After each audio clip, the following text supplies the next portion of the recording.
이제 아버지의 권면이 끝나고 지혜의 권면이 시작이 됩니다. 이 8장은 이 지혜를 사람처럼 만들어서 이야기를 하고 있습니다. 지혜가 자기가 마치 사람인 것처럼 이걸 우리가 의인화라고 그렇게 부릅니다. 그래서 이 지혜가 사람처럼 되어서 우리에게 직접 이야기를 하는 것이죠. 생동감 있게 사실적으로, 그리고 마치 사람이 사람에게 대화를 하듯이 그렇게 지혜라고 하는 분이 우리에게 말을 쭉 하고 있는 내용입니다. 이 지혜는 히브리 말로는 여성 명사입니다. 우리나라 명사에는 남성 명사, 여성 명사가 없다고 말씀을 드렸죠. 우리나라 말에는 그게 없지만 외국 말에는 여성 명사가, 남성 명사가 있는 경우가 많습니다. 특히 유럽 쪽에서 쓰는 독일어나 프랑스어나 이런 말들은 이 남성 여성 명사가 나눠집니다. 그래서 변화하는 이 격변화도 다르게 변화를 하죠. 히브리어도 여성 명사, 남성 명사가 있는데 이 지혜라고 하는 명사는 여성 명사입니다. 그리고 또 대표적으로 여성 명사는 나라를 여성으로 표현합니다. 근데 이 지혜가 호크마라고 하는 말인데 여성 명사예요. 근데 왜 이 지혜를 남성 명사로 쓰지 왜 여성 명사로 썼을까, 이런 생각이 들어요. 그런데 제가 가만히 곰곰이 생각해 보니까 이걸 신학적으로 얘기하려면 여러분들에게 굉장히 길게 이야기를 해야 될 것 같아요. 간단하게 말씀을 드리면 왜 여성 명사로 지혜를 썼을까, 지혜가 왜 여성 명사였을까를 제가 가만히 생각해 보니까 옛날 생각에 이 지혜라는 이름을 가진 사람은 남자가 제 주변에는 없더라고요. 다 누구였어요? 여자가 다 지혜라는 이름을 쓰더라고요. 그래서 이게 여성들에게 지혜라는 이름을 붙였던 이유가 있었구나. 그래서 여러분, 지혜는 여성입니다. 윤지혜, 여성이어야 되죠. 제가 윤지혜라면 어떻게 되겠습니까? 안 되겠죠? 그러니까 지혜는 여성 이름을 붙였던 이유가 있었다, 이렇게 생각을 해서 그냥 쉽게 여러분들에게 신학적으로 설명 안 하고 지혜는 여성 명사다라고 하는 것을 말씀드리는데, 이 여성 명사라고 하는 이야기를 하고자 하는 이 이유는 뭐냐면, 이 지혜는 우리가 하나님이 어떻게 살아야 되는지를 원하시는 모습이 지혜로운 모습이에요. 그러니까 하나님이 너희들 어떻게 살아야 되는지, 나는 너희들이 이렇게 살았으면 좋겠어 라고 하는 그 마음, 하나님의 마음은 우리가 지혜롭게 살기를 원하신다, 이렇게 생각하시면 됩니다. 그러니까 이 지혜는 인격이에요.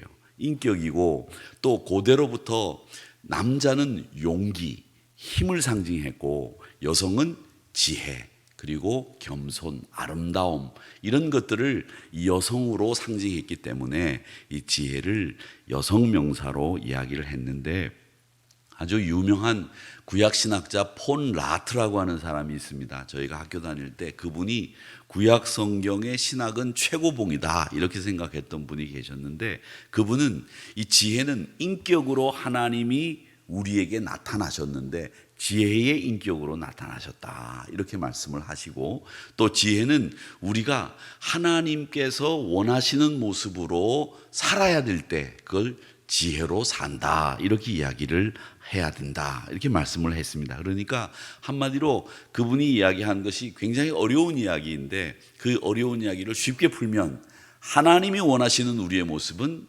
지혜로운 모습, 지혜의 모습이다. 그리고 하나님은 우리에게 어떻게 찾아오셨다? 지혜로 찾아오셨다. 그러니 우리도 지혜롭게 사는 것이 마땅하다, 그 이야기를 하고 있는 겁니다. 자, 그러면서 이 지혜가 여성이기 때문에 음녀라고 하는 것도 여성이기 때문에 대조가 되면서 오늘 이 8장의 내용이 이야기가 되고 있습니다. 3절에 보니까 지혜가 성문곁, 사람들이 많이 왕래하는 곳이죠.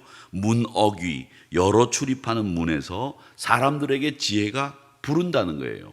야, 너희들 지혜롭게 살아라, 지혜롭게 살아라, 이렇게 지혜롭게 살기를 부른다라는 말은 권하고 있다라고 하는 말씀으로 이해를 하시면 되겠습니다.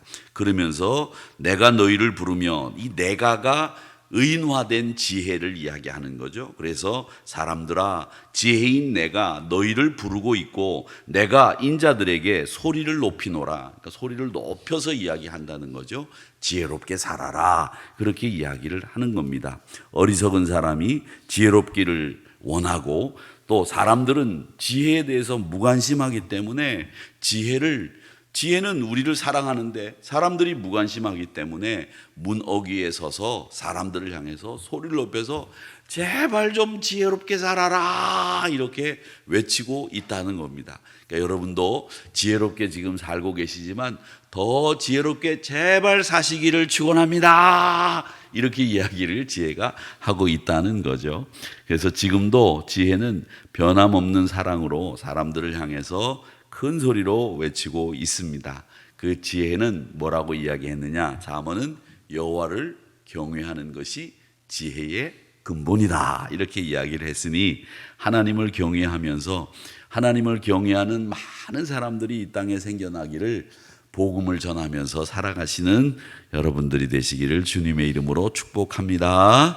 그 다음에 6절에서부터 11절까지 말씀을 보면 지혜는 뭘 얘기하느냐면 이 세상에서 가장 선한 것, 더 굿, 그걸 얘기하고 있습니다. 가치는 이 세상의 어떤 것과도 비교할 수 없을 정도로 지혜의 가치는 아주 소중하다라는 것을 이야기하죠. 10절 보세요. 너희가 은을 받지 말고 나의 훈계를 받으며 지혜가 이야기하는 것을 받으며 정금보다 나의 지식을 얻어라. 대저 지혜는 진주보다 나음으로 원하는 모든 것을 이에 비교할 수 없음이니라. 금이나 은이나 진주보다 더 귀한 것이 뭐라고요? 지혜다. 그러니까 여러분 금으로 뭐 치장을 하고 은으로 치장을 하고 뭐 진주 목걸이를 하고 뭐 집에 뭐가 많이 있어도 지혜롭지 못하면 비천해진다는 겁니다. 그래서 금이나 음이 없어도 진주 목걸이를 하지 않아도 지혜로운 여성이 남성이 돼야 된다는 거죠. 근데 지혜로운 데다가 저는 그렇게 생각해요.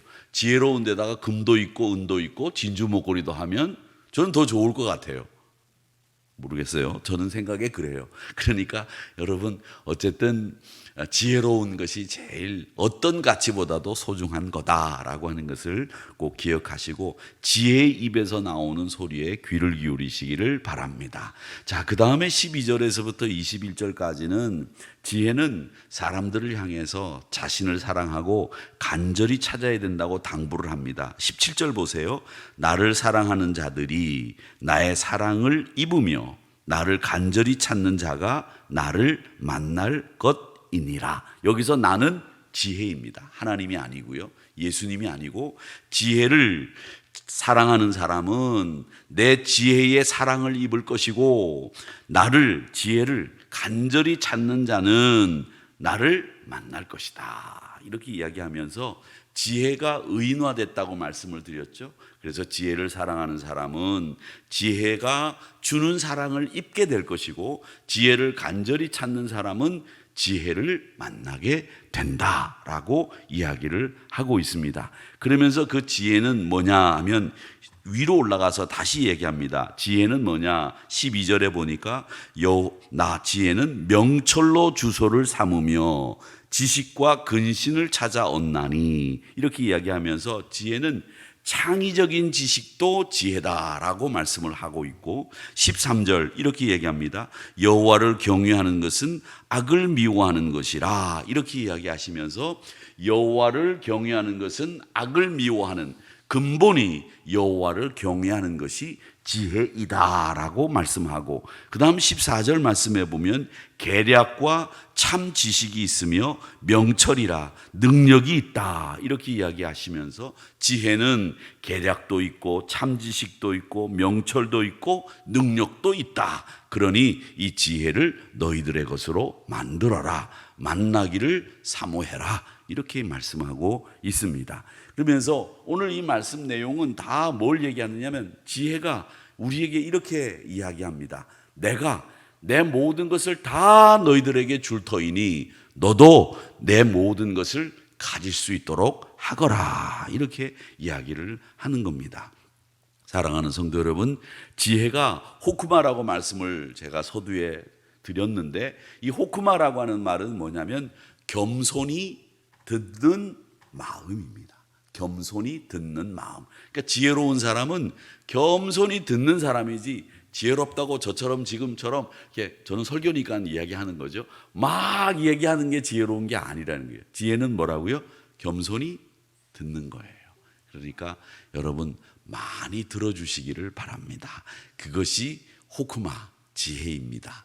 이게 여호와를 경외하는 것이고, 명철이 있고 계략이 있고 참 지식이 있고 또 능력이 있고, 그 지혜가 어떤 금이나 은이나 진주보다도 값어치 있는 것이다. 내가 이 지혜가 말합니다. 모든 것을 너희에게 줄 터이니 너는 지혜를 사랑하거라. 이렇게 이야기를 하고 있습니다. 이 지혜는 허풍쟁이가 아니고, 지혜를 얻으려면 예상치 못한 놀라운 일들이 경험됩니다. 지혜를 사랑하고 간절히 찾는 여러분들이 되시기를 바라고, 지혜가 지금 우리를 사랑하고 있다고 이 8장은 고백을 하고 있는 말입니다. 지혜가 어떻다고요? 사랑하고 있다, 우리를. 그래서 이 8장은 지혜의 연서라고 부릅니다. 사랑의 편지죠.